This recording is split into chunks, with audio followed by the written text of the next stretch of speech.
বরাক গুয়াহাটি সংযোগকারী ৬ নম্বর জাতীয় সড়কের বেহাল অবস্থা, ফলে সকাল থেকে ৬ নম্বর জাতীয় সড়কের কালাইন এলাকায় তীব্র যানজটের সৃষ্টি হয়। এরই মধ্যে গুরুতর অসুস্থ এক রোগীকে নিয়ে আসা একটি গাড়ি দীর্ঘ সময় ধরে যানজটে আটকে পড়ে। ঘন্টার পর ঘন্টা অপেক্ষার পরও যান চলাচল স্বাভাবিক না হয় শেষ পর্যন্ত রোগীর এক আত্মীয় তাকে কোলে তুলে হাসপাতালে নিয়ে যেতে বাধ্য হন।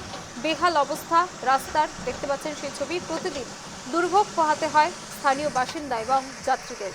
প্রসঙ্গত এর আগেও একই স্থানে যানজটে আটকে থাকা অবস্থায় বিদ্যুৎপৃষ্ট হয়ে এক ব্যক্তির মর্মান্তিক মৃত্যু হয়েছিল। এত কিছুর পরও প্রশাসন বা সংশ্লিষ্ট বিভাগ সড়ক সংস্কার এবং যানজট কমাতে কোনো স্থায়ী পদক্ষেপ গ্রহণ না করায় স্থানীয়দের মধ্যে তীব্র ক্ষোভের সৃষ্টি হয়েছে। বরাক গুয়াহাটি সংযোগকারী ৬ নম্বর জাতীয় সড়ক বেহাল অবস্থা। সকাল থেকেই ৬ নম্বর জাতীয় সড়কের কালাইন এলাকায় তীব্র যানজট। রোগীকে কোলে তুলে হাসপাতালে নিয়ে যেতে বাধ্য হন তার আত্মীয়। বেহাল রাস্তার জন্য প্রতিদিন দুর্ভোগ পোহাতে হয় নিত্যযাত্রীদের।